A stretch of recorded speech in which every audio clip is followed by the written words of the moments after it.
Last week we finished up in Capernaum. We were in John chapter 6. Now, I would like you to turn to John 7 with me.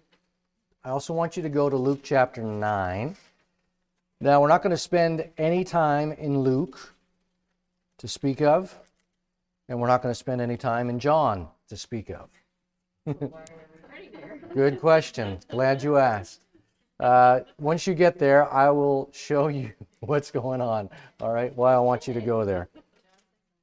John 7 and Luke 9. John 7 and Luke 9. We're going to be there such a short period of time, I'm not even putting it on the board, okay? So we've been in Capernaum, and Jesus, he has fed the 5,000. Then he teaches, after he goes over to the opposite side of the Sea of Galilee, then he comes back to Capernaum, and while in Capernaum, he gives the teaching that he does in the bulk of John chapter 6, while he's in the synagogue. Well, if you look at chapter 7 and verse 1, John continues with where he is, but notice he says that after these things, so these things being the things in John chapter 6, after these things, Jesus walked in Galilee, for he did not want to walk in Judea, because the Jews sought to kill him. Next verse says what? It's what's coming up. Verse 2. The Jewish feast of booths or tabernacles was at hand. Now, keep that in mind for a moment. Let's go to Luke chapter 9.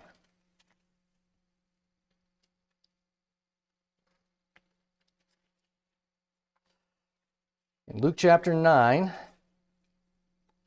we see the feeding of the 5,000. Luke does not record the teachings that go on regarding what John deals with, and he doesn't deal with the sailing on the Sea of Galilee that the other three gospel writers deal with.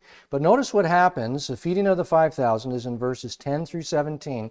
What comes immediately after that? Peter confesses Jesus as the Christ, verse 18, and that goes on. And we have the transfiguration and so on. Well, there's things that are going to be taking place in between verse 17 of Luke 9 and verse 18, as well as back in John chapter 7, between verses 1 and 2, Matthew and Mark are going to be inserting things in there, and then Luke is going to join in afterwards some events that are taking place once Matthew and Mark deal with events that lead up to them being in Banyas or Caesarea Philippi, which is in Luke chapter 9 and verse 18. Do you understand that picture? Okay. Now let's take your attention to the screen for a moment, please. On the screen, you'll see there is a depiction of the feasts of Israel. Now, I'm going to explain that in just a second. Just bring your attention back here for a moment, if you would, to me, so that we get an appreciation of the passage of time taking place. When was it that Jesus fed the 5,000? Pardon me? How do we know that? So the answer was at Passover. We know that how? So in John chapter 6 and verse 4, we're told, now the Passover, a feast of the Jews, was near. And when he says it's near, I mean it's extremely close. All right, so that's telling us the time of year that this is taking place. But it's not just the season that it's happening, or the time of year, but there's some things that are going on in connection with that celebration, that feast, that is going to help us understand some things that are happening as well. So you can bring your attention back to the screen, and to the screen that's on the those who are online.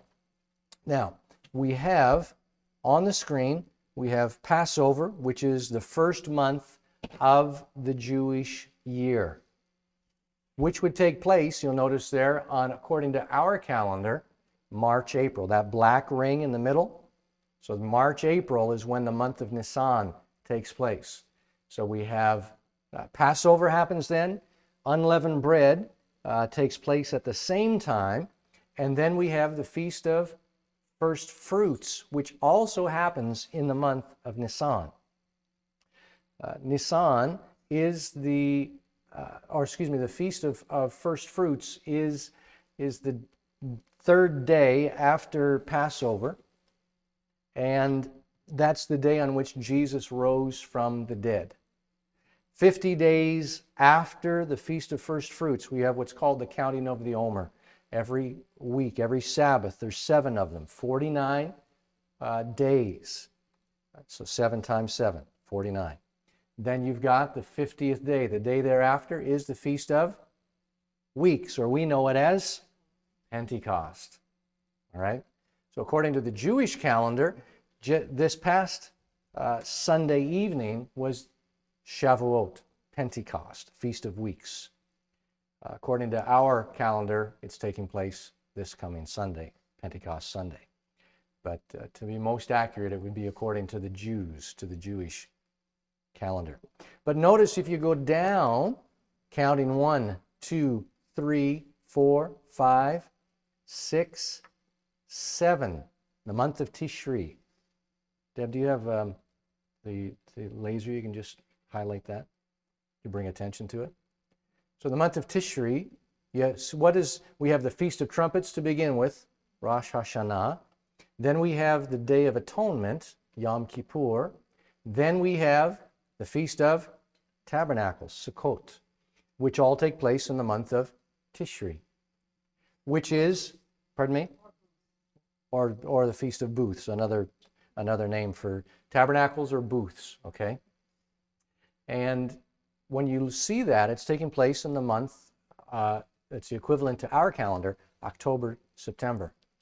So you see the passage of time that's taken place between John chapter 6 and John chapter 7. It's 6 months. 6 months will elapse between John or chapter 7 verse 1 and John 7 verse 2. All right? 6 months are taking place there. So Matthew and Mark are going to fill in a lot of that time, and then Luke is going to join up with them with some harmonizing details. Harmonizing means that they're all dealing with similar events. Okay? We'll look at one more slide here just to help, just another perspective. So one was circular, this is more linear, helps you see it if it depends on how you process things. So you see the Feast of Passover is the predominant one, which includes unleavened bread, the Feast of First Fruits. Then you have the Feast of Pentecost, number 2 that's there, which is Shavuot. And then coming into the fall, 6 months later, in the 7th month, we have Feast of Tabernacles, Feast of Trumpets, Yom Kippur, Day of Atonement, and the Feast of Booths, or Tabernacles. So hopefully that will help you get a little bit better of a picture of what's going on here, and that when we're reading the Scriptures, if we're not familiar with the feasts or the timing of them, we miss it completely from one chapter to the next. John 6 says the time of Passover. John 7 says, and now was the Feast of Tabernacles, or the Feast of Booths. 6 months have elapsed during that time frame. All right, so with that, let's go to Mark chapter 7. And I want to look at verses 24 to 30.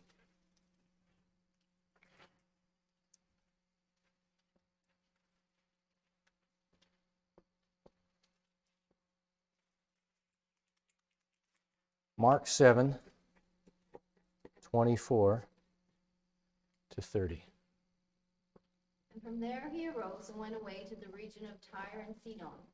And he entered a house and did not want anyone to know, yet he could not be hidden. But immediately a woman whose little daughter had an unclean spirit heard of him and came and fell down at his feet.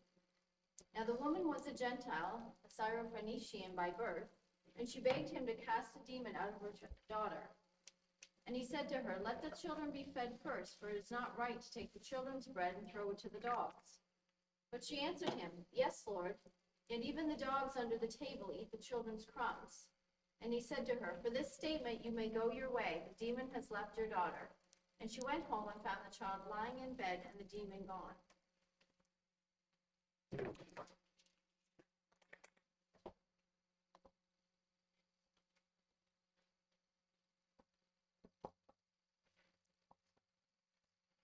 The parallel to this is in Matthew,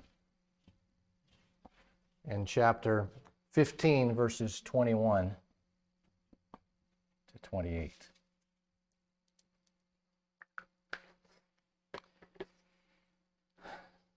So Jesus has made his way now. They've been in Capernaum. If we pay attention to what's going on, where has he taken them? Where have they gone now? So Tyre and Sidon. All right, so we've got that on the map so that if you want to, Tyre, same place. This is, here's Tyre, and Sidon is just above it off of my map. So to get a perspective on a contour map, but it's on the screen for you so that you can appreciate where it is that they are presently. So they're in Phoenicia.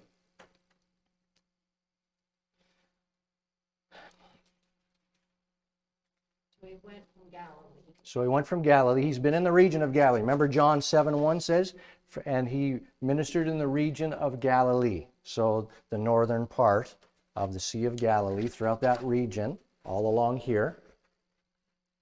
All right? And then he goes to Tyre and Sidon.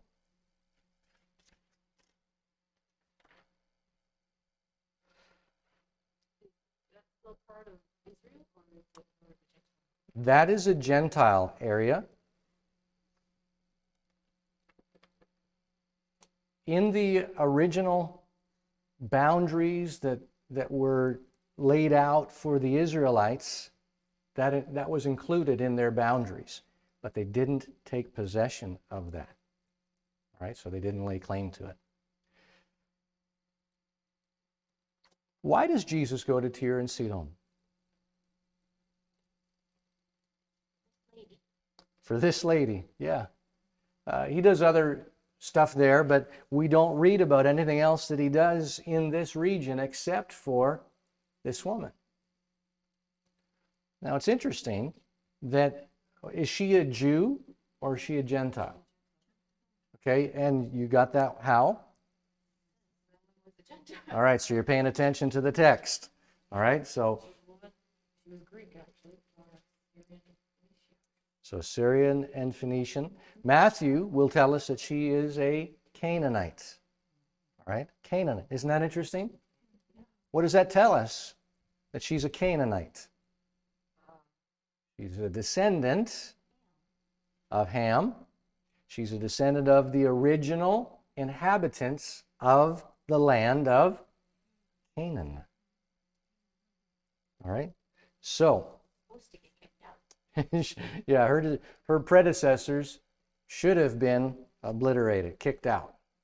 But they weren't. And because they weren't, here she is. Greek would indicate, well, if you go back far enough, Greek would be the predecessors of some of those people groups that came to Canaan.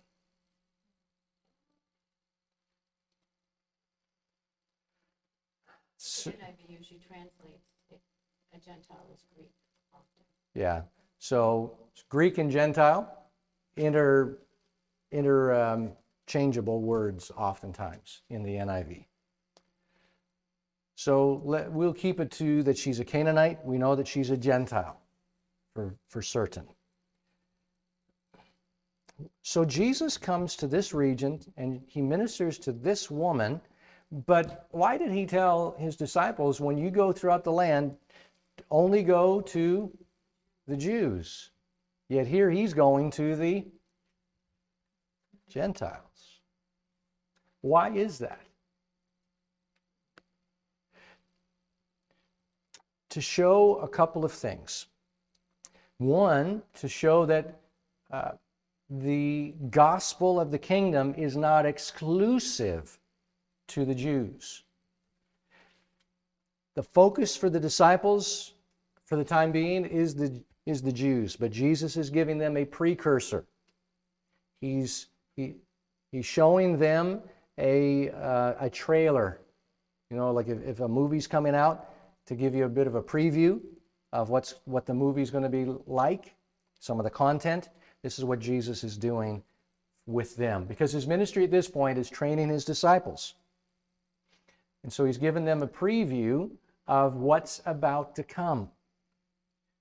I think he's done things through his whole ministry that left his disciples scratching their heads. Yeah. Because, why would he go to the pool of Bethesda? Or why would he go to the different things that he does? Exactly. Mm-hmm. Why would he minister there in those places? They must have scratched their heads, because that pool was I guess a hedonistic or a Hellenistic place, and So for the disciples, following a Jewish rabbi, remember we had said before, for a rabbi they would have like a school, a place of training, at least a locale that they would spend the like 95% of their time there. But when somebody said, I want to follow you, and Jesus says, well, foxes have holes, birds have nests, but the Son of Man has nowhere to lay his head. He was telling them, I don't have a place that is going to be a yeshiva, that you're going to be going to 9 to 5, Sunday through Friday, or Sunday through Thursday. So when he's taken them all over the place, he's already taken them over to the Gadarenes. No good, self-respecting Jew, God-fearing Jew ever went over there. Or Samaria. So he's already taken them through Samaria, Gadara. Now he's taken them to Tyre and Sidon. They must be shaking their heads. But remember, Jesus is doing things that have been foreshadowed in the Old Testament. The backdrop of the Exodus. Who has been here in this region in their ministry? Elijah. You got the Eli, correct? All right, got a vote. Is it Elijah or Elisha?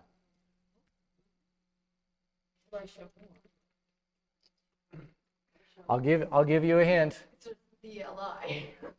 Begins with an E. All right, I'll give you the Hebrew, Eliyahu. Elisha. Elisha. What'd you say? Elisha. Elijah. Oh, Elijah. Eliyahu. Elisha in the Hebrew is Elisha. Eliyahu is Elijah in the Hebrew. Shunammite woman? No, that's Elisha. That's To the widow in Zarephath. who was one of those two? All right. Well, they both minister to Gentiles. So Elisha was to Naaman. Yeah. But he's over here. Naaman's over this way. All right, he's over in Syria. Elijah's over here in Zarephath, where Tyre is. So let's go to 1 Kings 17.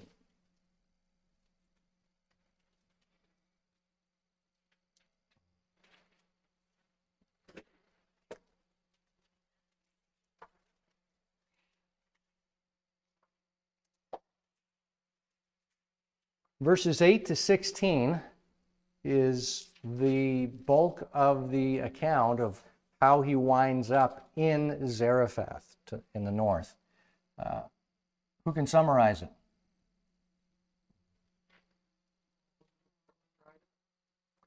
What is it? The brook dried up. And so he is commanded by the Lord to go north, and there will be somebody who will take care of him. And so he does.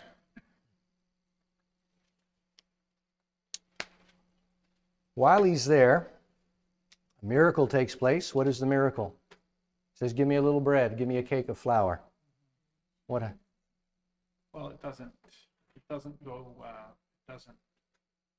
it doesn't end until, I guess, the drought was over. Okay. So with the cake of flour, does she give it to him? Yeah.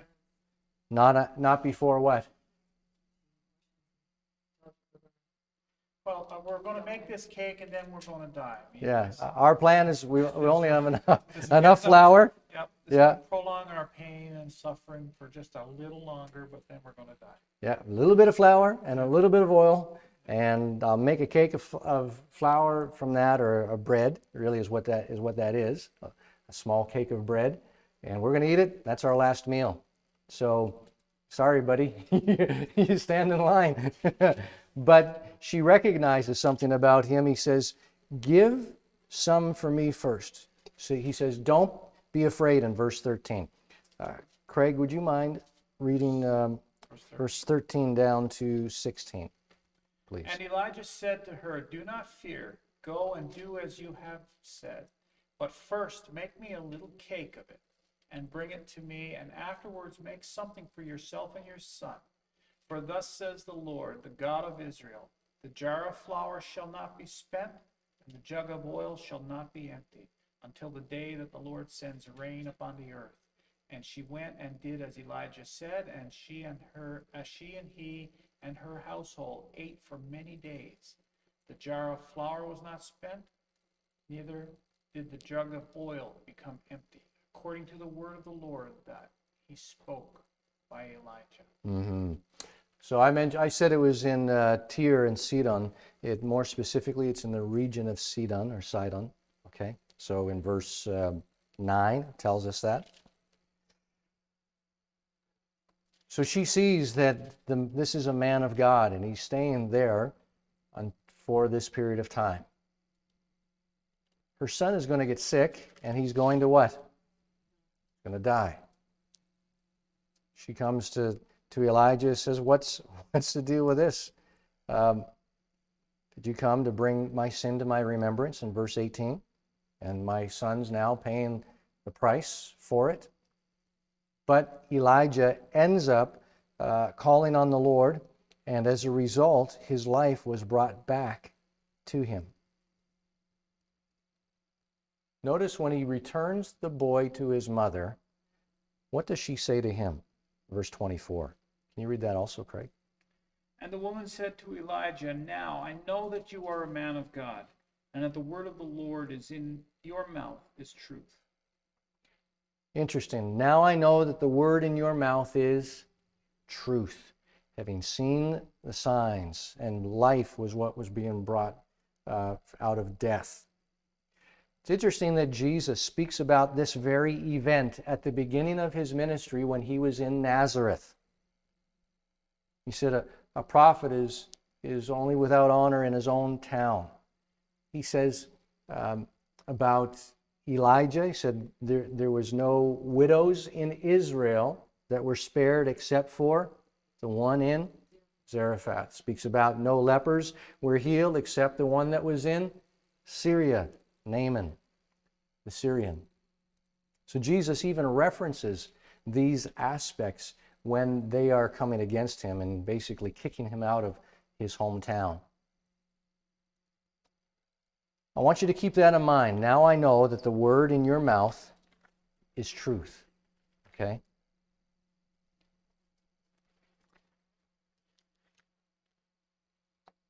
So we mentioned about Jesus going to this region of Tyre and Sidon. asked why did he go to the region of the Gentiles when Jesus said to the disciples, the apostles, just go to the cities of the Jews. Paul's going to tell us in Romans chapter 1 and verse 16. We've got a handful of scriptures here, so Romans 1 and verse 16. I am not ashamed of the gospel, because it is the power of God for the salvation of everyone who believes. First for the Jew, then to the Gentile. So this was the template, if you will, that it was to the Jew first and then to the Gentile.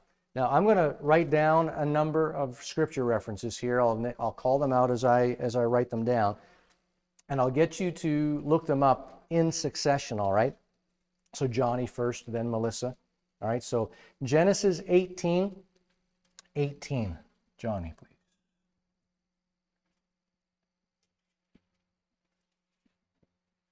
Also in Genesis, we've got chapter 22. So this is Melissa, and verse 18. 26 still in Genesis, and verse 4. So this is for Todd, please. Genesis 26 and verse 4.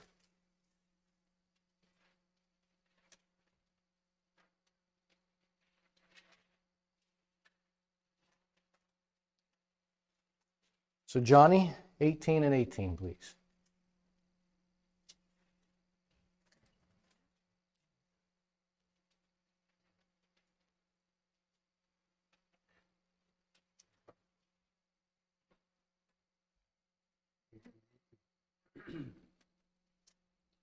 Abraham will surely become a great and powerful nation, and all nations on earth will be blessed through him. For I have chosen him, so that he will direct his children and his household after him, to keep the way of the Lord by doing what is right and just. So the Lord will bring about Abraham what he has promised him. All right, so notice that the blessing is regarding Abraham to be a mighty nation, and then from him all the nations on the earth will be blessed. So Abraham first, which represents, he's the father of the Jews, all right? So Jews first, then the nations, then the Gentiles. Melissa, 22 and verse 18, please. And through your offspring, all nations on the earth will be blessed, because you have obeyed me. All right, again, here it is, reiterated, repeated. 26 and verse 4. I will make your descendants as numerous as the stars in the sky, and I will give them all these lands, and through your offspring all nations on earth will be blessed. All right, and there we have it again. So it was to the Jew first. The message, the gospel, the Messiah, the scriptures came through the Jews. And then it was to go out from there to the Gentiles. Paul even speaks about this in the book of Romans. It's interesting, in Romans 1:16 it says, I'm not ashamed of the gospel of Jesus Christ, for it's the power of God unto salvation, first for the Jew, and then for the Gentile. And as he continues in his writing throughout the book of Romans, especially chapter 2 and 3, but especially chapter 2, he's speaking about the Jews. They have the law written unto them. But he speaks about the Gentiles. They also have a law, but it's written on their conscience or their minds. And so, speaking about the fact that the Jews have a greater responsibility because of what has been entrusted to them. But the Gentiles are not without excuse. So, Paul is reaching out. Paul, when he began his ministry, he always went where when he went to a new city? He always went and looked for a synagogue. And then he would reach out, fan out from there, until the Jews finally, one too many times, had just rejected, and he says, all right, I wipe my hands and my feet of this, and now I will go to the Gentiles. And that's really, this is what had been his ministry purpose all along, because the Lord in Acts 9 had said that he will be my mouthpiece to the Gentiles. Paul says it was necessary that the word of God came to the Jews. It was necessary, yes. So there had to be a foundation being laid of going to the Jews first. But it wasn't like he was the only one, because the apostles, they did the same thing. When they preached, where was the first message that was preached? Whereabouts specifically? The temple. At the temple. On the feast of Pentecost, or weeks, or Shavuot. And then it continued being preached there. And then throughout Israel. And then it went out from there to Judea. Then it went out from Judea to Samaria. And then it went to the rest of the world. I'm sorry. Jerusalem, Judea. So Jerusalem, the city, Judea, the province, Samaria, then province to the north, and then the uttermost parts of the world. So this is what Jesus is doing here in Mark chapter 7 and in Matthew chapter 15. He's setting a template, if you will, that the Gentiles are not to be excluded. And it's interesting the way that he deals with this woman, this Canaanite. She was a Greek, she was a Canaanite, she's a Gentile by birth. And her daughter was demon-possessed. She learns that Jesus is there. And when she does, she comes asking, verse 26, Mark 7 and verse 26, asking him to cast the demon out of her daughter. But he says to her, let the children be filled first, because it's not good to take the children's bread and to throw it to the dogs. That's no way to speak to a woman, to a lady. No way to speak to a person at all, really, is it? What is Jesus doing here? Why does he essentially refer to her as a dog? Is that what he's doing? When you think of dogs in the New Testament, what comes to mind? What passages come to mind? All right, a dog returning to its vomit. Not a very good depiction. All right. What else comes to mind as far as dogs? Okay, think of New Testament. But yeah, you're right. They licked up Jezebel's blood when she fell from the tower, thrown out of the tower. It's interesting, Jezebel, you mentioned. In 1 Kings chapter 16, we're told that she is the daughter of a Sidonian. She's from Sidon as well. So interesting. In Philippians chapter 3, Paul speaks about the Judaizers as those dogs.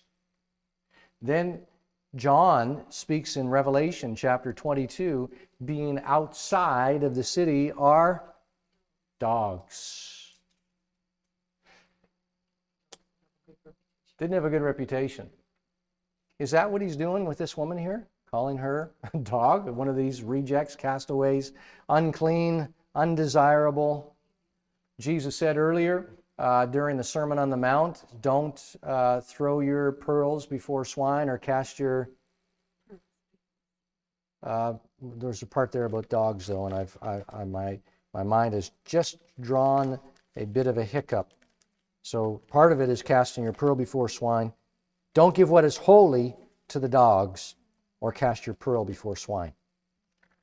So is Jesus saying that she's not worthy of this? It's a different word than the other dogs. All right, important thing to see. So the dogs, the word for the dogs that I've just mentioned are these wild jackal-like mongrel dogs. So they're not the kind of dogs you want hanging around. Pardon? Yeah, so it refers to a puppy. The word that is used here is the word for puppy, like a pet. Their dogs, their pets. Their pets. Yeah. Yeah. So it's more endearing of a term, but still not talking about a lap dog like you and I are thinking about it. But none of us still don't want to be called a dog. It's not going to take the children's bread and give it to the dog. You're just a dog. It's not what he's doing. He didn't say he wouldn't. He said the children got to be fed first. All right. So the children have to be fed first. So he said he didn't say I'm not going to do it. It's not just for her. It's for all who are gathered. This is a lesson for everybody. It's a lesson for his disciples, the apostles. And it's a lesson for this woman. She hears what he's saying and she responds in the same way. And she says, yes, Lord, but even the little dogs under the table, they eat from the children's crumbs. So it's not that they feed from the table. It's not that they're given a plate as well, so to speak, but they still eat from what gets dropped by the children. And you know what it's like when kids are around eating, then The dogs eat well. Dogs eat well. Yeah. Cade, he'll be just there, and then plays with his food a little bit. Not so much because he likes to eat. He likes his food. But there'll be occasion he'll just do this and he'll drop a piece, waiting to see the response, right? So she knows, all right, there's a proper order. Jesus is not speaking low of her, calling her a dog. He's just saying there's an order here. And it's not that you get the leftovers. Because if she's getting the leftovers, Jesus wouldn't be coming to where she's living, right? She's not getting the leftovers. He's come specifically for her, just like he went specifically for the men who were demon-possessed in Gadara. Or Gerasa, depends on, we're talking about the village or the region. He went to the Gentiles and Tyre and Sidon, and he entered a house up there, and his fame even into the land of the Gentiles, because he did not want anyone to know, it says, yet he could not be hidden. Yeah. Hard to hide a bushfire, isn't it? It's hard, yeah. You can't, yeah. So was Jesus trying to frustrate them by saying, I want to be kept out of the limelight. I don't want you to speak about this. Is he frustrating them? What is he doing? He's trying to minimize the scope of this for the time being, helping the people to realize I'm not on a campaign right now for me to say, campaign Jesus for king. He's not on a campaign for that. He's on the campaign for the hearts of men and women. In Matthew, he remains silent for a time, almost like he ignores her. I'm going to get you to speak a bit louder because it's not going to pick up here, please. Well, the disciples, because she kept bugging them, the disciples told Jesus, get rid of her, and she's bugging them. Okay. But Jesus remaining silent, he's not ignoring her to be rude, is he? What is he doing? It's not only for her, but it's for the disciples. It's for the disciples to see, look at the persistence of this woman.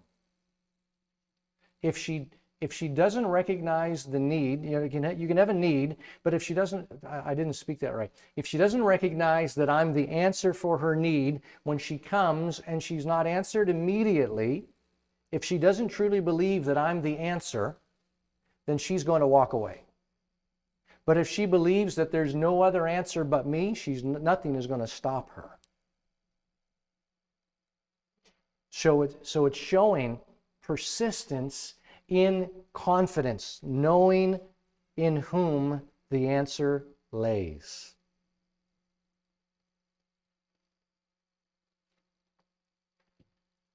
It's something that this woman, she is so far away from his home base.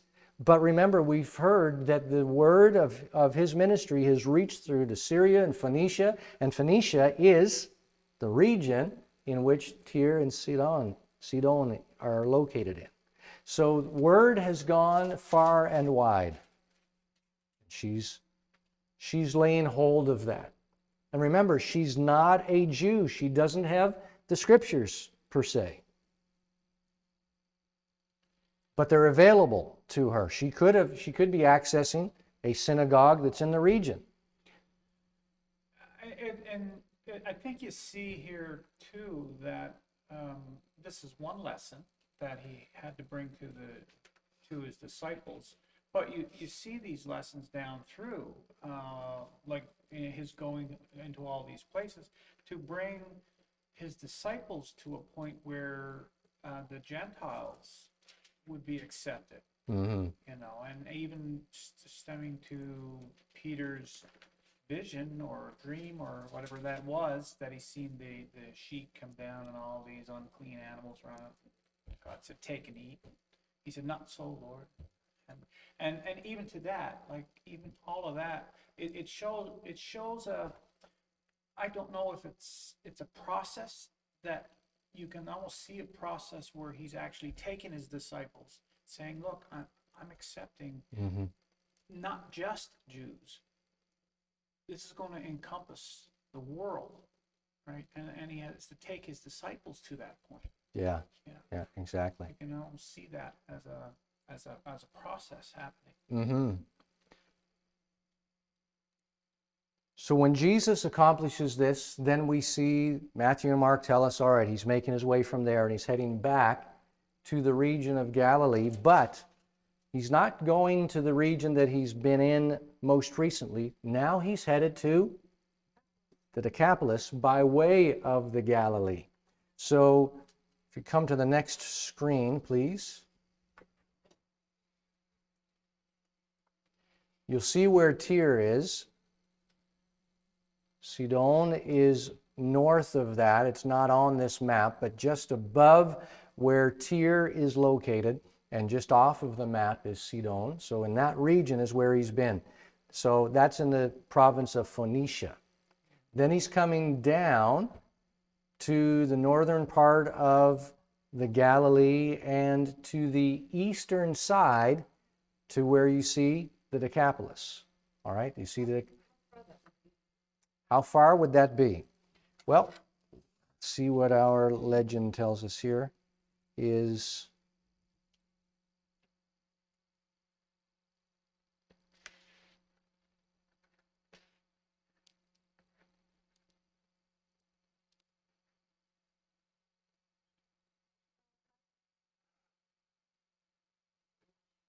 It's a good 90 miles. Took him a while to get there. Hitchhiked there on camel. Yeah, there was a camel taxi. Call an Uber camel. He goes right by his own home base. Yeah, he goes past his home base, but along the way he's healing people. Does he not stop at, when does he go to Caesarea Philippi? Because that would have been convenient to pass there and come down. He doesn't. No, he's going to go there afterwards. Why are we going up? Caesarea Philippi, is that where he met Nathaniel?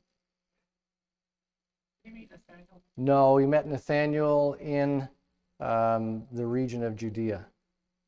Oh, down in Judea? Yeah, back in John chapter 1. Okay. Yeah. All right, so let's have a look at our text. And can we compare Matthew chapter 15 and Mark chapter 7? We're going to flip back and forth, all right? So I'm just going to highlight a couple of things here. We're back at what? At you, Deb? Are we? Okay, so in just a moment I'll get you to read. But so Jesus, he's departing from there in Matthew 15 and verse 29. He skirts the Sea of Galilee. That means that he goes around the opposite side. and went up on the mountain and sat down there. And great multitudes came to him, and they had the lame, blind, mute, maimed, and many others, and they laid them down at Jesus' feet, and he healed them. And the multitude marveled when they saw the mute speaking, the maimed made whole, the lame walking, and the blind seeing, and they glorified the God of Israel. Now come over to Matthew chapter 7. Excuse me, Mark chapter 7. We were just in Matthew. Okay, so verse 31, it says that they departed from the region of Tyre and Sidon, came through the midst of the region of the Decapolis to the Sea of Galilee, and so on the eastern coast. So have a look at the map again, just to refresh your acquaintance with it.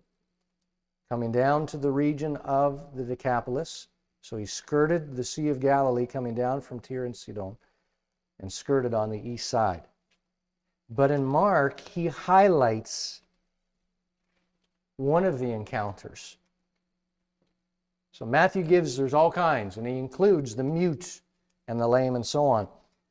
Mark highlights this one person who is mute. Not only is he mute, but he's also deaf. Deb, can you read in verses 33 down to 37, please?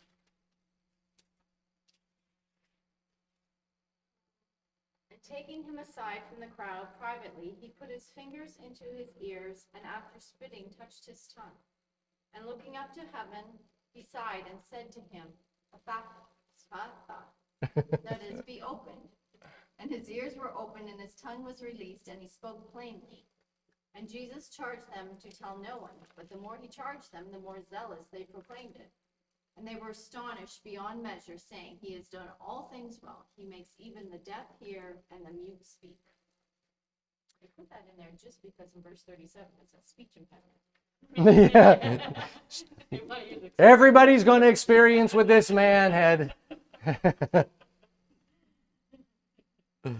Okay. Question. Jesus heals this man, but notice that he takes him out of the village. Why does he do that? Away from the crowds. But there's still going to be crowds around to some extent. But he's taking them out of the bulk of the crowds. But to whatever extent he's healing, it's on a personal basis. It's not just on a overwhelming crowd kind of an interaction. Got a question. Yep. I'm noticing it says, "And looking up to heaven, he sighed and said to him, Ephphatha," that is, be opened. Now, that's Aramaic, Yes. and I'm assuming the be opened would have been written in Greek, Yes. even though Mark wrote it. Yes. Mark wrote it Greek? Yes. The New Testament is written in Greek, and then you have some things like Ephphatha be in the Aramaic, Elohi, Elohi, lama sabachthani in the Aramaic, and Talitha Kuma with Jairus' daughter. So also. what would have been the purpose to, within a different language, he brings in the Aramaic only in certain areas, and then says what that means? That's a good question, Craig, and one I've never really contemplated. Well, wasn't Mark written basically for the Romans? Yes, but he could have just as easily have said in the Greek, be opened, right? Just as much as the other. And Matthew, he does the same thing. And Luke, I think, is the one who tells us about Talitha Kum, which is little girl arise. So I don't know the answer to that, Craig. But you have certainly caught my attention, and one that I'm not going to be able to sleep tonight now. So we'll have an answer next Tuesday? I will look for an answer to bring back on Tuesday. How's that? If an answer exists and it's discoverable, I will do my most studious best to bring it back. How's that? How about when you find the answer at 3 o'clock in the morning, you give them. Okay, yeah. You'll probably find me I awake. was at just 3 in going the to say, it probably morning. wouldn't bother You'll him. probably find me awake at 3 in the morning. Probably thinking the same thing. So he's healed, this man. But I want you to, pardon me? Found in Daniel. Okay, Daniel was written mostly in Hebrew then. and some in Aramaic, yeah. Notice in verse 33, what was the means by which this man was healed? Spit. Put it on his tongue. He spit and touched Plus his the guy's tongue. ears. Put his fingers in the guy's Fingers in the ears, Spit on- and then Jesus spits on his hand and touches the man's tongue.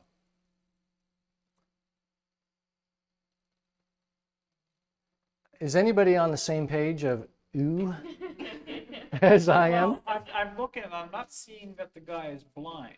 No, he's So not. he's seeing this. He's, He just can't say anything about it, but he's seeing. Is that why he took him aside? no. Is that why he took him aside? Would you go ahead with me to Mark 8 and look at verse 23? There's a blind man they bring to him. He's in Bethsaida. When they bring him to Jesus, begging him to touch him, Jesus takes him, leads him out of the town. So again, all right.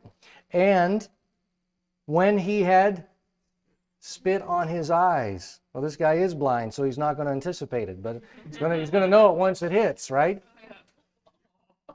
What is with that? I don't know, but it works. It works.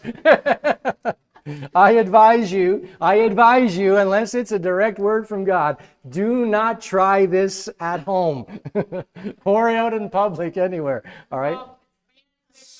Especially if you've been eating garlic. Especially. What was this? Spit is what comes from Jesus' mouth, which speaks of the word. So All right. it's symbolic of the word of God touching their eyes. All right. Symbolic of the word of God touching their eyes and their mouth. So there is that aspect of it. There's also an aspect where this would be for all intents and purposes, be something that would be offensive. The Old Testament, where if someone spit on you, you're unclean for so long. If that person had some kind of a discharge, if they were sick themselves, and that even the spit would be considered an unclean, a contaminant, right? So, Moses compares it when Miriam was out of the camp. He said, if your father had spit in your face, you'd be out for 7 days. right. So it speaks of offense. It speaks of that which is there's something off here. But if this is certainly not speaking about Jesus is offended, because with God being offended, so to speak, if her father had spit in her face, then she would be taken out of the camp. That was being set aside for a time. Jesus is not doing that, because what is the result? Immediate. It's blessing, right? It's blessing. Well, there's an aspect, like in John chapter 9, he makes mud from the saliva of his mouth. So yet again, another. But when they asked him, he said, the man called Jesus made mud and anointed my eyes. Yes. So in that respect, there was some medicinal aspect of making mud that some believed that was an aspect. So we won't deal with that with these two where it's specifically spit directly onto the portion, the part of the body that was defective. I think that now you can read 100 different commentaries and you're probably going to get a similar answer. We just don't know for sure. But I would submit to us for consideration that an aspect of it was one that speaks of what is the word of his mouth, connected with his tongue, the word of his mouth, the power. But it's also something that in polite company, in accepted culture, you just don't do that sort of thing. And the people, so that being connected, that's weird, it's off. I don't know how I feel about that sort of thing. But Jesus is showing them that what does he do? He touches, for one man it's his tongue. For another man it's his eyes. Do you remember Jesus has just come from Sidon and Tyre. Who was there? Elijah with the widow from Zarephath. Remember I said, remember these words that the widow said to Elijah. What did she say? Word in your mouth is truth. Not just that, but there's a part at the beginning. Now I know that the words in your mouth is truth. Because when he came, it seemed like it was going to be a good thing, a positive thing, to have the man of God in my house. Look how I benefited right from the get-go. The oil didn't run out, the flour didn't run out, but my son died. So what good is that? And it was showing that where there may have been offense at his presence and him speaking the word of God all along, well, what good does that do if my son can't even be sustained by it? So that in this, now I know that the word in your mouth is truth. The things that you speak, a thing that you've done which otherwise would have been offensive has become something to show that you are a blessing. And it has loosened my tongue now to speak truth. It has loosened my eyes in chapter 8 so that I can see the truth. When he first does it, well, I'm not going to get into chapter 8 and that healing right at the moment, because we'll deal with that when we get there. So by this time, he's arrived at his destination in the Decapolis, where he goes up onto another mountain. So we're seeing in Matthew chapter 15, now it's verses 32 to 39.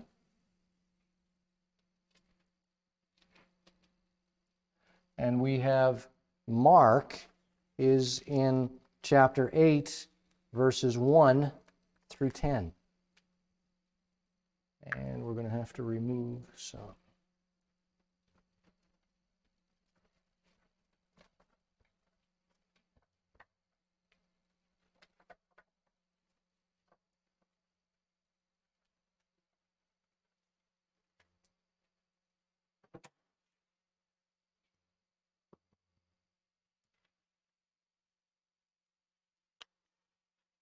What's significant about the Decapolis? What do we know about the Decapolis? What do you know about the Decapolis? 10 cities. All right. 10 cities. Roman cities, where are they at? All right. Roman cities. That tells us that they are inhabited predominantly by Gentiles. So that means where Jesus is now is in Gentile territory. So he's gone from the northwestern coast of Gentile territory, and now he's come down to eastern, but in relation to the Sea of Galilee, southeastern region of the Gentiles. Okay? Now, the Decapolis is probably more well-to-do than Sidon, probably. Yeah, probably. Let's read in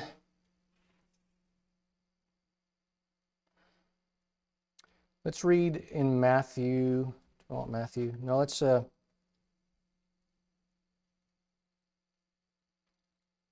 let's read chapter 8, verses 1 to 10.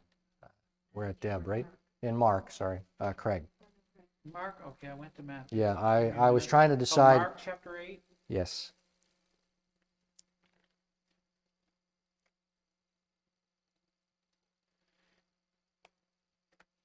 In those days, when again a great crowd had gathered, and they had nothing to eat, he called his disciples to him and said to them, I have compassion on the crowd, because they have been with me now 3 days and have nothing to eat.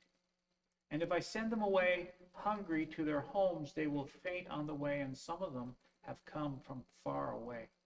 And his disciples answered him, How can one feed this people with bread here in this desolate place? And he asked them, How many loaves do we have? And he said, 7. And he directed the crowd to sit down on the ground, and he took the 7 loaves, and having given thanks, he broke them and gave them to his disciples to set before the people. And they set them before the crowd, and they had a few small fish.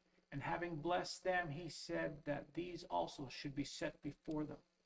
And they ate and were satisfied. And they took up the broken pieces left over, 7 baskets full. And there were about 4,000 people. And he sent them away, and immediately he got into the boat with his disciples and went away to the district of Dalmanutha. It's interesting that when Jesus comes, first of all, we need to recognize this is not the same event of the feeding of the 5,000. There's some scholars who will say this is just Mark's way and Matthew's way of just saying, reinventing that story and applying it and saying, the Gentiles. It's not the same story. It's not a few details changed. This is a separate and distinct occurrence, where he does indeed feed 4,000 men besides women and children. With the 5,000, where were they?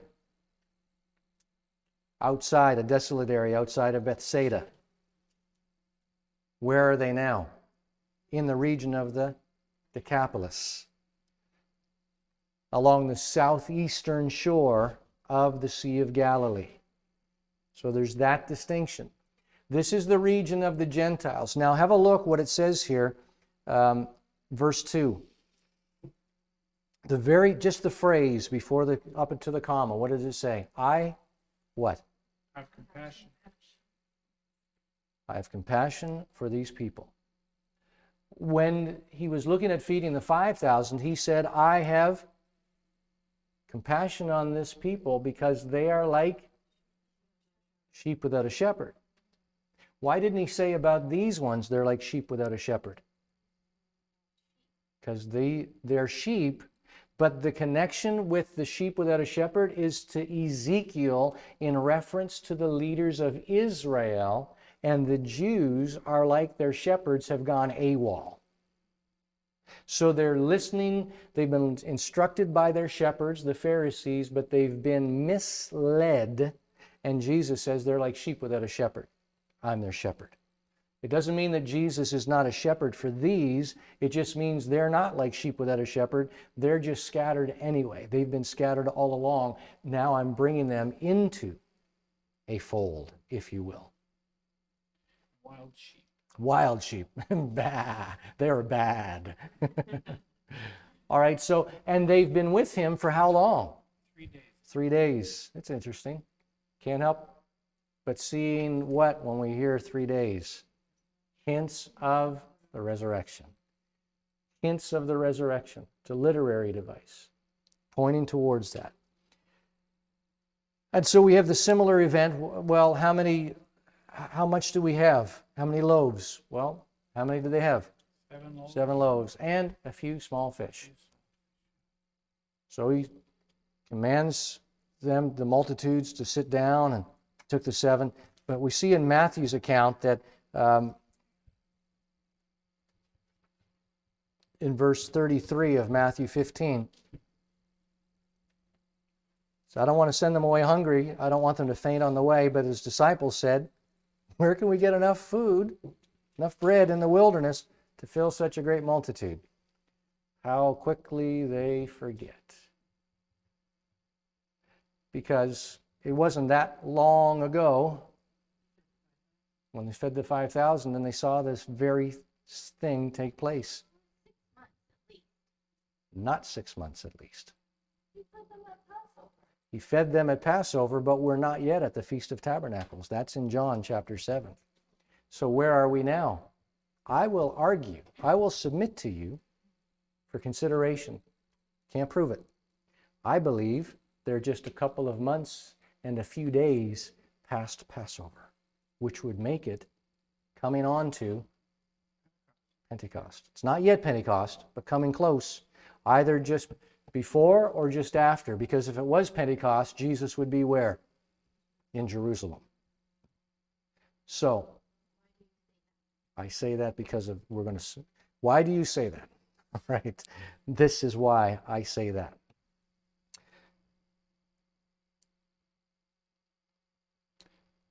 I say that because of Leviticus 23.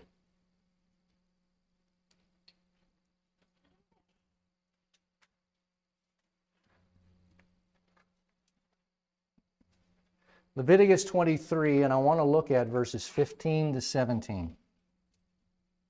And we need to look at that in light of Leviticus chapter 2 and verses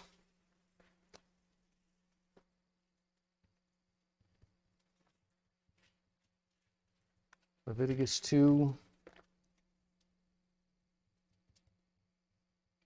We'll say verse 4 for the sake of time. These passages you can look at in more detail when you get the opportunity. So, in Leviticus, let's look at chapter 2 first, because I think it's going to set the tone for us, the context. So we are at, Carolyn, please. If you bring a grain offering baked in an oven, it is to consist of fine flour, cakes made without yeast and mixed with oil, or wafers made without yeast and spread with oil. All right. Anytime there was any grain offered with any of the sacrifices, every single time it was to be without yeast or leaven. Okay? Now let's go to chapter 23. So in chapter 23, we've got the Feast of Tabernacles, and I want us to look at verses 15. What did I say? Pardon me? I'm looking. I meant Feast of Weeks because I'm looking in the wrong place. Yes, you're right. So Feast of Weeks, verses 15 to 17. Pardon me? Could you continue there, Carolyn, please? From the day after the Sabbath, the day you brought the sheaf of the wave offering. Let me stop you there just for a second. That's speaking about the Feast of First Fruits, which is just 3 days. So that's just before this, all right? Which takes place 3 days after Passover, which is the day on which Jesus rose from the dead. Okay. The sheaf of wave offering, count off 7 full weeks. Count off 50 days up to the day after the 7th Sabbath, and then present an offering of new grain to the Lord. From wherever you live, bring 2 loaves made of 2/10 of an ephah of fine flour baked with yeast as a wave offering of first fruits to the Lord. Wow. Imagine leavened bread being offered as part of the first fruits offering, representing, as we see in the fulfillment of Pentecost, Shavuot, Feast of Weeks, the Feast of Harvest, in Acts chapter 2, was what? What happened on the Feast of Pentecost, Feast of Harvest? Okay, apart from tongues. Oh, it's a great harvest of souls. Great harvest of souls, but they weren't Gentiles. But this is a coming in of those who are there being brought into the church. With Passover being the 5,000 being fed, what kind of bread, it was barley, but what kind of bread would it have been that that boy would have had? No yeast, because what would they have been doing in preparation for Passover? Get rid of all yeast. What kind of bread are the Gentiles going to have? It's going to be with yeast. Of course it is. 7 weeks after barley harvest is wheat harvest. And we've got a wheat harvest that's taken place. Will it be wheat bread this time? It doesn't rule out it can't be barley, but it's quite likely that it's wheat. So it's not that it can't be barley, because barley's not all been eaten and gone. It just means that we're now at the wheat harvest. And so it's because of the timing we're looking at, just the elapsing of the potential lapsing of time and the correlation of events, that I lean on I can't prove it, like I said, but it lines up with what we see with types and shadows over and over again in the life of Jesus, that he doesn't do things haphazardly. So I personally believe that this was during coming on to, it was the time leading up to the Feast of Weeks, or Pentecost, Shavuot.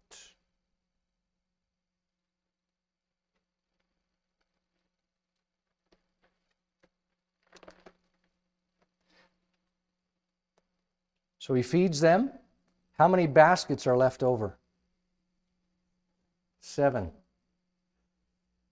How many baskets were left over from the 5,000? Why the difference? 12 tribes of Israel, 7 Jewish, or 7 Gentiles. So it's 12 tribes of Israel. And we've got 7 Gentile nations. I'm going to, yes, let's leave it at Gentile.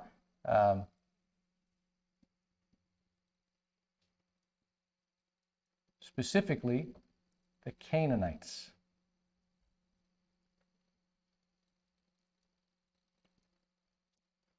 And we find that in Deuteronomy chapter 7.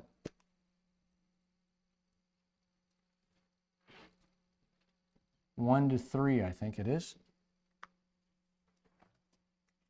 where it speaks of, I'll just name them for you, make it easier. You count them off as I read them, all right? So there's going to be the Hittites, Girgashites, Amorites, Canaanites, Perizzites, Hivites, Jebusites, and I missed one. Oh, no, I can't. That's 7. And he says specifically, so when the Lord your God brings you into the land which you go to possess, cast out, and has cast out many nations before you, then he enumerates these 7 nations greater and mightier than you. It's interesting that the woman, she was a Canaanite from Tyre and Sidon, but that's on one coast. Then we have down with the Decapolis, we have Gentiles there, which are taking in the former residents of the land. But remember, the blessing is through Abraham and his descendants to the nations. So the Lord is bringing them together, saying, you are not excluded. 2 loaves in the Feast of Pentecost, because the Feast of Pentecost it initially brought in the Jews because there weren't Gentiles. There may have been some proselytes, some converts to Judaism that were Gentile, but it was predominantly Jews. But as time went on, then the population of the church became more and more Gentile and less Jewish. 2 loaves of leavened bread representing the Jews and the Gentiles brought together to become one loaf, if you will. Whatever happened to leftovers? Whatever happened to them? Leftovers. I don't know, but the disciples didn't bring them with them. Because Was the showbread leavened or unleavened? it was unleavened. It was unleavened. So what happened to that bread? Well, we don't know, because Jesus gets them to go into the boat to head to the other side.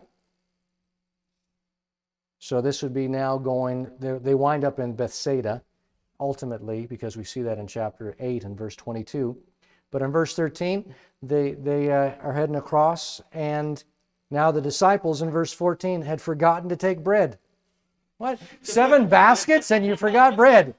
And these weren't... One loaf that was with him in the boat. Yeah, so this wasn't small baskets. These were big baskets. So the 12 baskets of the 5,000 were small personal-sized baskets, as it were. And these ones, these 7, were large ones. It's the same word is used of in Acts chapter 9, referring to the basket in which Paul was lowered over the city wall in Damascus.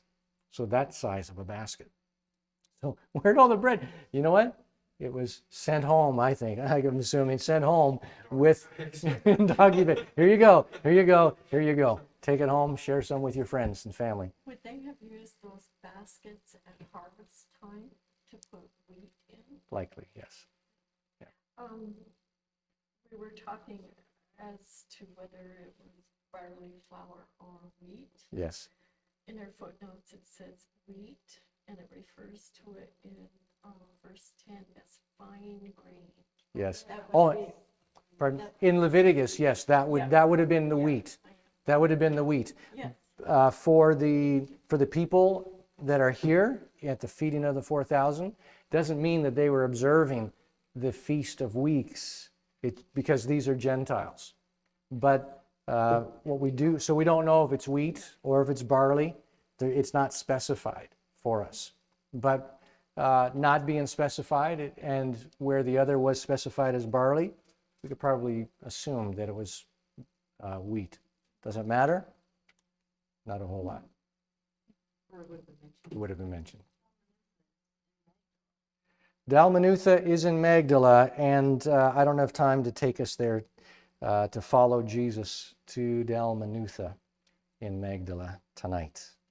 Well, we do, but if you wanted to take it further. But we'll look at Dalmanutha next week, and why Dalmanutha is Magdala or Magadan, and what takes place after that. So next week, Dalmanutha, and then to Bethsaida and onward.